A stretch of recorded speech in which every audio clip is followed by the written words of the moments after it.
Now, in the last few videos, we discussed what is a vector space and what is meant by the subspace of a vector space. And we also took a look at a few examples for a vector space as well as examples of set of vectors which do not qualify as vector space.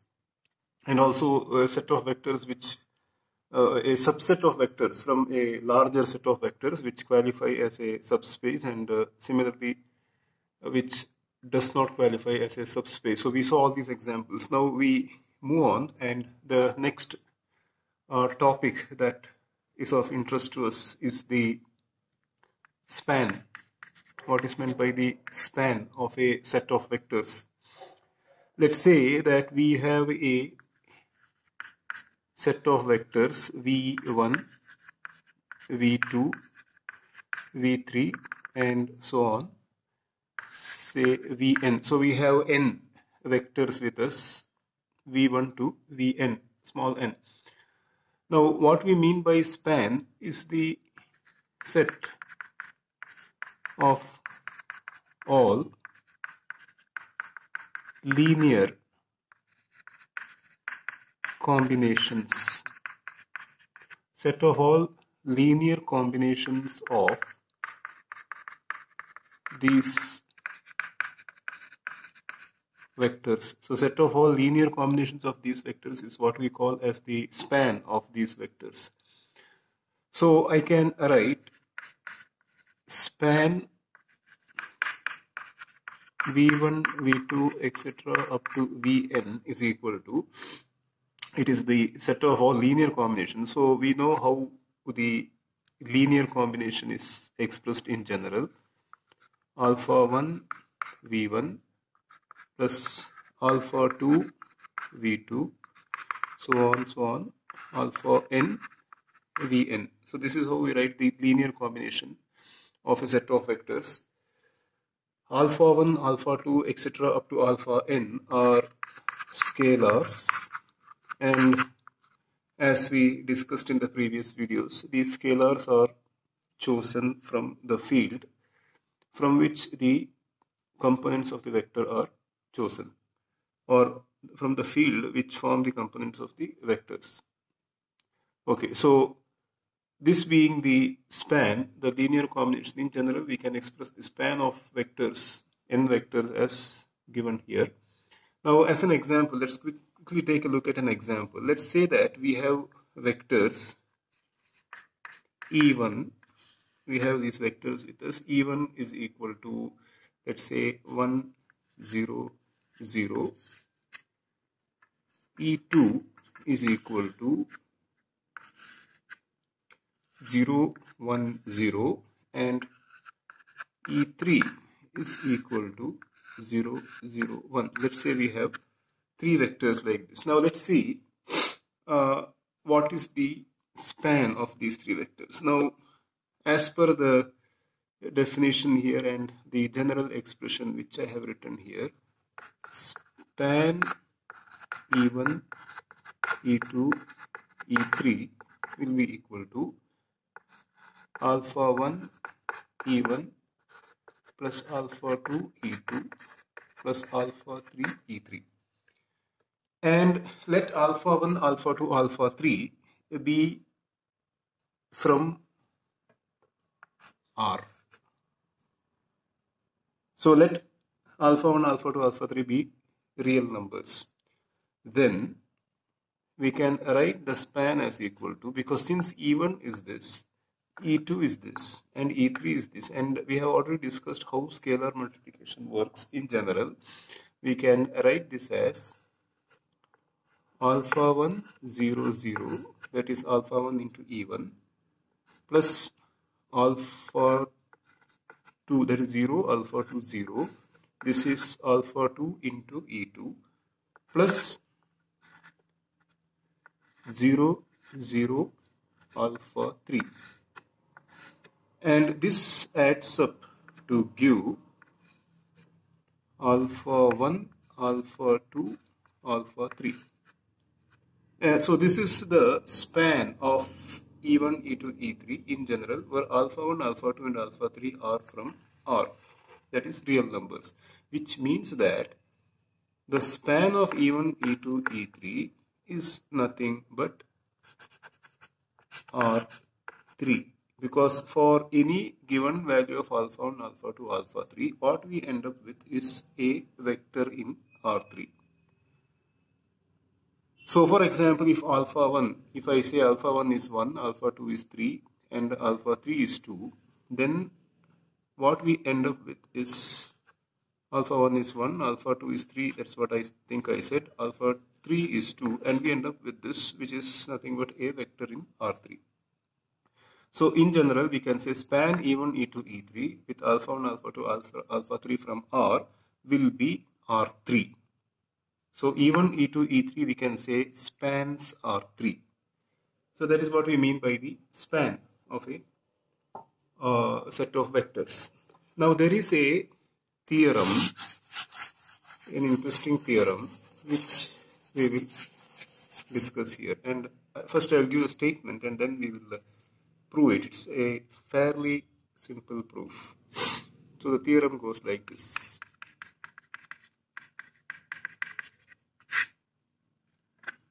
Given vectors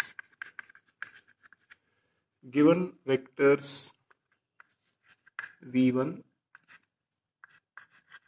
v2, v3, vn, so given these vectors from a vector space V, the span of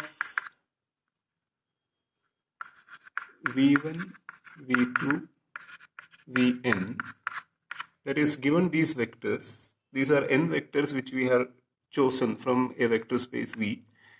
The theorem says that the span of these vectors, we have already defined what is span, the span of these vectors is or will be a subspace of V.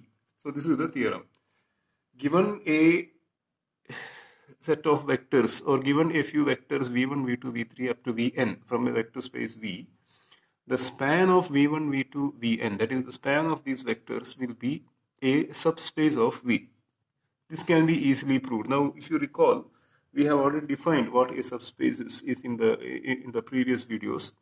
So please recollect that definition.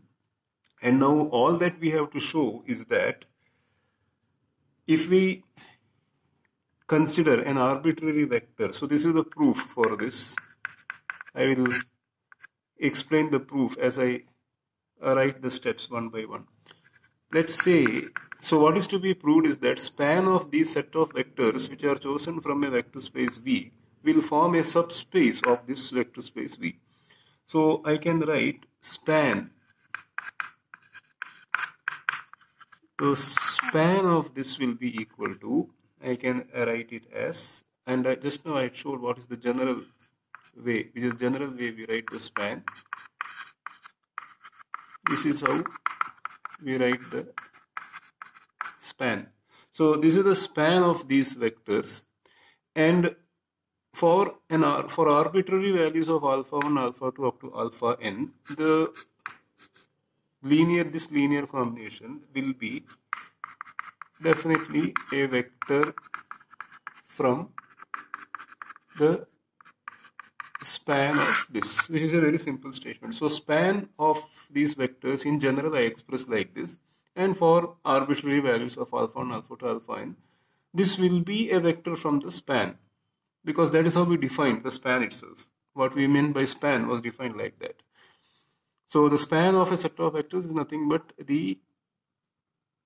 all possible linear combinations of those set of vectors. And what is shown here is one possible linear combination. If you choose arbitrary values for these alphas, you will get one possible linear combination, and that has to be a vector from the span, because that is how we define the span. Okay, now let's say that beta is another scalar. Beta is another scalar. Now if I do beta into this, beta into this means I am multiplying beta with an arbitrary vector from the span of the set of vectors v1, v2, vn. So if I do beta into this, I will get beta alpha 1 v1 plus beta alpha 2 v2 plus beta alpha n vn.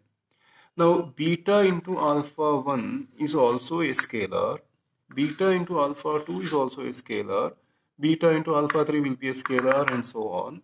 Finally, beta into alpha n is also a scalar, which means that what we have here, which is nothing but beta into a vector from the span, is actually another vector. This is also a vector from span of this, because it is nothing but a linear combination of v1, v2, vn up to vn. So this is a linear combination, an arbitrary linear combination, which is a vector from the span. When you multiply that particular vector from the span of this with a constant, with a scalar beta, you end up getting another vector from the span of these vectors, which means that this is closed under multiplication by a scalar. So this is one of the conditions to be satisfied if a set of vectors from a vector space V has to be a subset or a subspace of the vector space V, and that's exactly what we are trying to show here. Next, let us say that, so having seen that it is closed under scalar multiplication, let us say that beta 1, beta 2, beta n are a different set of scalars, and of course alpha 1, alpha 2, alpha n is a set of scalars. Now alpha 1 v1 plus alpha 2 v2 alpha n vn, this is a vector from the span of v1, v2, vn as we wrote earlier. Now beta 1 v1, remember beta 1 beta are another set of vectors, beta 2 v2 plus beta n vn, this is another vector from the span of v1, v2, vn. This is another vector from the span of the same set of vectors. So if I add these two, we end up getting alpha 1 plus beta 1 v1 plus alpha 2 plus beta 2 into v2 plus alpha n plus beta n vn. Now these are sum of two scalars, that will be another scalar, again another scalar, a different scalar. So we end up, now if you see, this is nothing but another vector from the span of v1, v2, vn, which means that the set is closed under addition as well. And if you recall from the previous videos, all that we have to show is that it is closed under scalar multiplication and closed under addition. And as we see here, when you take a set of vectors v1, v2, v3, vn from a vector space V, the span of v1, v2, vn is a subspace of V, and that is exactly what we have proved here. So this is a theorem which we have to remember.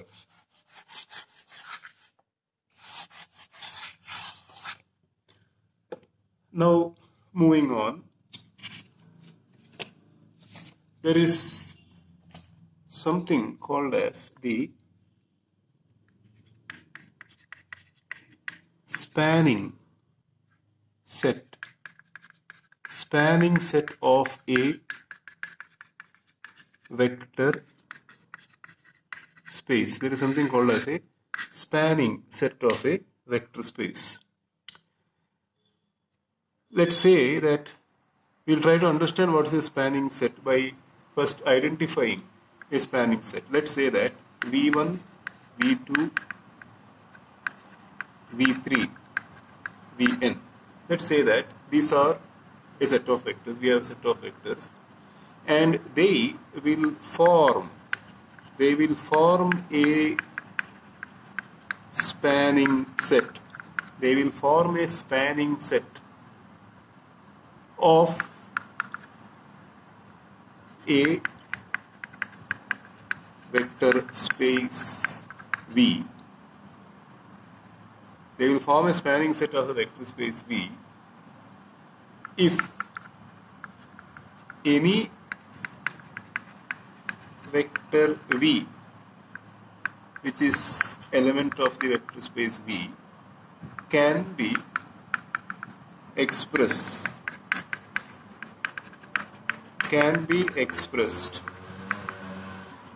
as a linear combination of these vectors. This is what we mean by a spanning set. So, given a set of vectors v1, v2, v3 up to vn from a vector space V, of course, then they form a spanning set of vector space V, of that space V, if any vector V, which is an element of that vector space, can be expressed as a linear combination of these vectors. This is the condition to be satisfied by these set of vectors if they have to qualify as a spanning set for the vector space V. That means any arbitrary vector V, which is an element of the capital V vector space, we should be able to express as a linear combination of these. Alpha 1, V1, alpha 1, alpha 2 are scalar as earlier. We are forming a linear combination.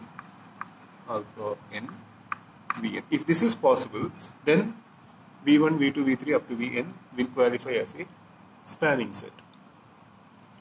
Now let's say that this is indeed a spanning set, which means that any arbitrary vector V from the vector space V can be expressed as a linear combination of these vectors. So let's say that this is indeed a spanning set for vector space V. Now let's say that V2, which is one of the vectors from the spanning set, let's say that V2 can be expressed as a linear combination of the other vectors from the same set. This is possible.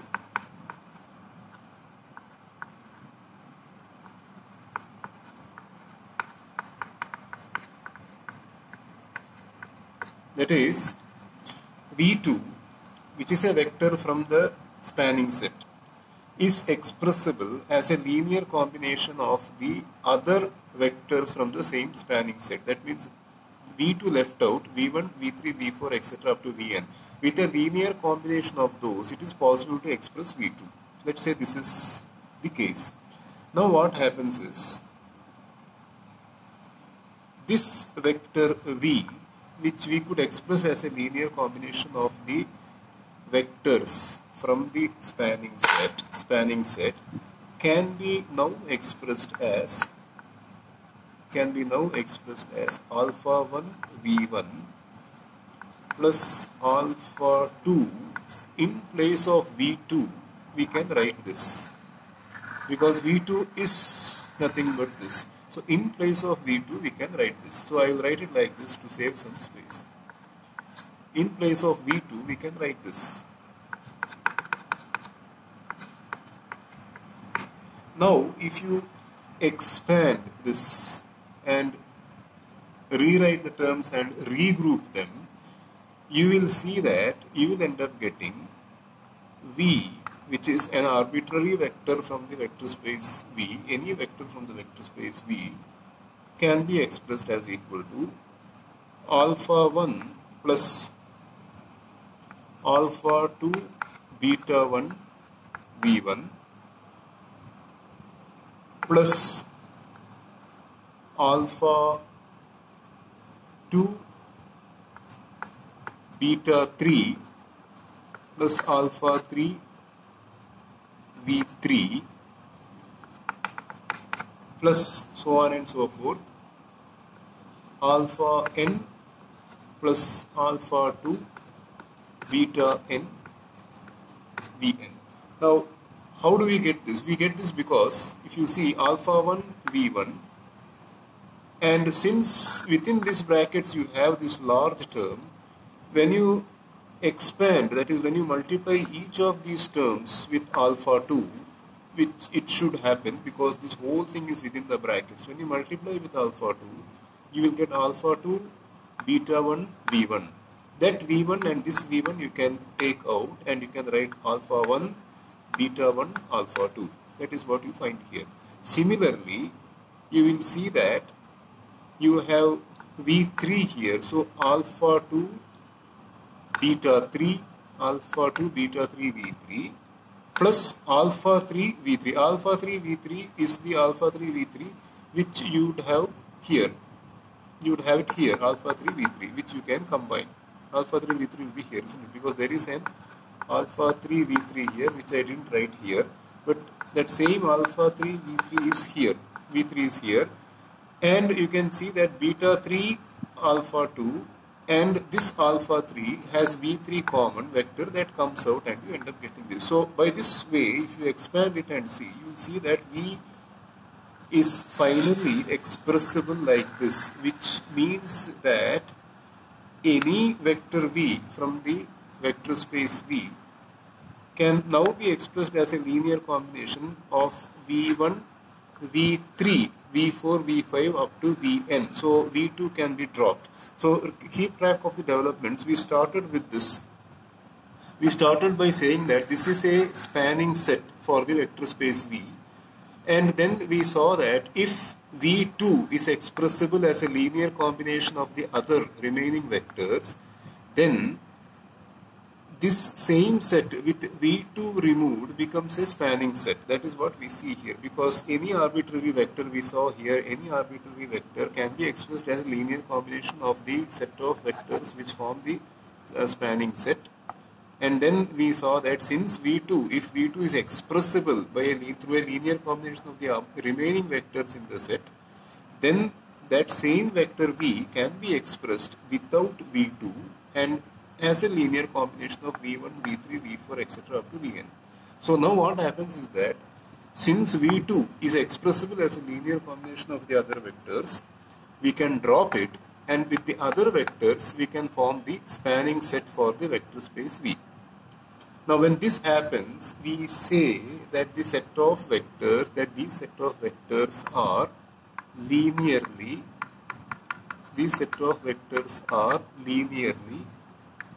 dependent. They are linearly dependent. Now similarly, what happens is, now we saw that from V1, V2, Vn, of course V3 I will write. From this, which was a spanning set for the vector space V, we saw that if V2 was expressible as a linear combination of the remaining vectors, then V1, V3, V4, Vn form this spanning set. So V2 can be discarded. Because V2 can be expressed as a linear combination of others, we can discard it. This becomes a spanning set.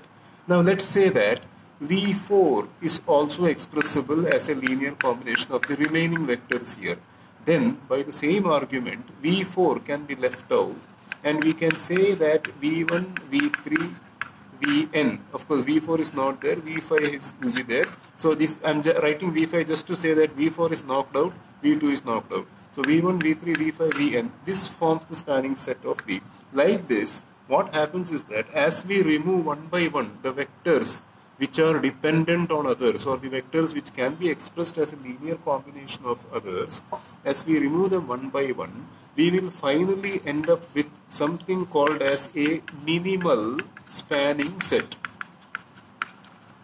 We will end up getting a minimal spanning set. A minimal spanning set is one from which you cannot remove, from which if you remove any vector, those set of vectors will no longer span the vector space V. So the minimal spanning set of vector space V is that set of vectors from which if you remove any one, they will no longer span the vector space V. So in this case what happened is, let's say V1, V2, V3, Vn we had, of course V1, V2, V3, V4, V5, Vn we had, and then we removed V2, and then we removed V4.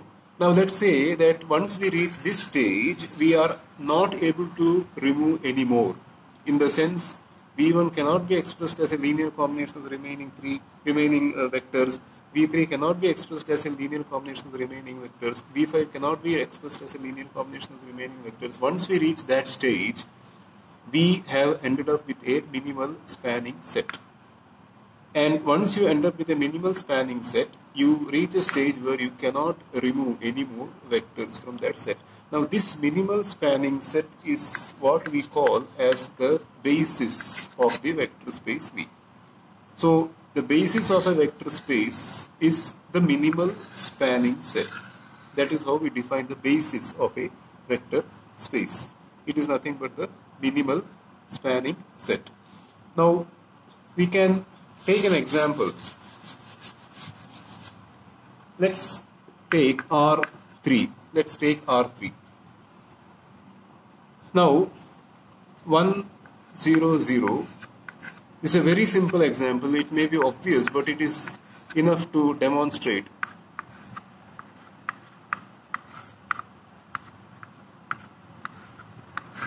Or maybe I will put 2 3 2. Now these four vectors form a spanning set for R3, the vector space R3. That is the vector space which is the set of all 3D vectors, real three-dimensional vectors R3. These four vectors form a spanning set.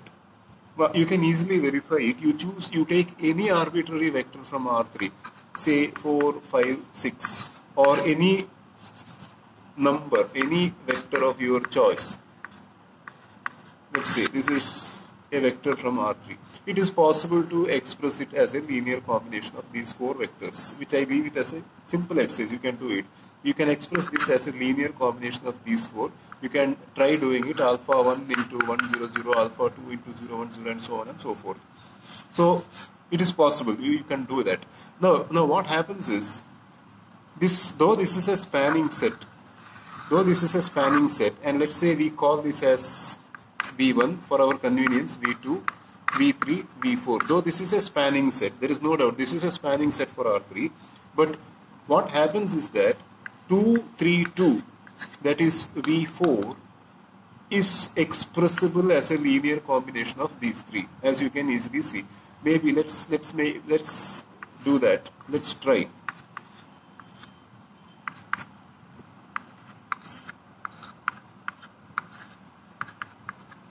So you can see that this gives 2, 3, 2, which means that V4 is dependent on these three. This set is not a linearly independent set. It is linearly dependent, which means that we can drop V4 from this and end up getting a smaller set which will span R3. Exactly what we discussed earlier. So I can knock out V4 from this, and V1, V2, V3 will span R3. And the fact that V1, V2, V3 spans R3 is quite elementary. Anyone with basic knowledge of geometry and algebra knows it. However, having said that, out of V1, V2, V3, we cannot remove anything more. If you remove anything more from this, if you try to remove, the remaining vectors will not form a spanning set, which is quite obvious. So, for example, if I remove V3, with V1 and V2, I cannot span R3. I can span only R2. So, this is what we say, and hence, by definition, what we discussed a brief while ago, this becomes the basis for R3. We will discuss more on basis later. Basis is a very interesting idea. So, this example is to show exactly what we mean by a spanning set. This was a spanning set for R3. We saw that one of the vectors is dependent on the others. We can remove it. We will end up getting a smaller set of vectors, a set of vectors with less number of vectors in it. We have reached a stage where we cannot remove any more from this, which means that we have a spanning set now, and this is the minimal spanning set, which by definition becomes the basis for R3. And also, when a set of vectors if a set of vectors are linearly dependent, it is possible to form a linear combination of those vectors and express and arrive at 0. So let's say, for example, v1, v2, v3, vn. These are linearly dependent, let us say. Then it is possible to write, or it is possible to linearly combine through appropriate choice of these alpha 1, alpha 2 coefficients, that's what we call them. Through an appropriate choice of this, we can express this as equal to 0. And whenever it is possible, to do this, we say that this set of vectors is not linearly independent. They are linearly dependent. I can demonstrate it easily over here. It can be demonstrated easily over here. Remember, we started in this example, we started with 1, 0, 0, 0, 1, 0, 0, 0, 1, and 2, 3, 2. So by this argument, this being a linearly dependent set of vectors, we must be able to combine them linearly and arrive at 0. And that is very easy to show. All that we have to do is minus 1 into 2, 3, 2 plus 2 into 1, 0, 0 plus 3 into 0, 1, 0 plus 2 into 0, 0, 1. This will be 0, 0, 0, as you can easily verify. Because you have minus 2 here, 2 here, rest is 0. Minus 3 here, 0 here, 3 here, 0 here, you get a 0. Minus 2 here, 0 here, 0 here, and 2 here, you get a 0. So you can see this, you can see this happening here. So whenever a set of vectors are linearly dependent, it is possible to linearly combine them and arrive at the result 0. With non-zero coefficients, of course. If, on the other hand, if you had taken this set, it is impossible to combine them. It is impossible to combine them to get a 0 unless otherwise you choose alpha 1, alpha 2 and alpha 3 to be 0. And then it becomes a very trivial case where you are multiplying everything with 0, you will definitely end up getting a 0.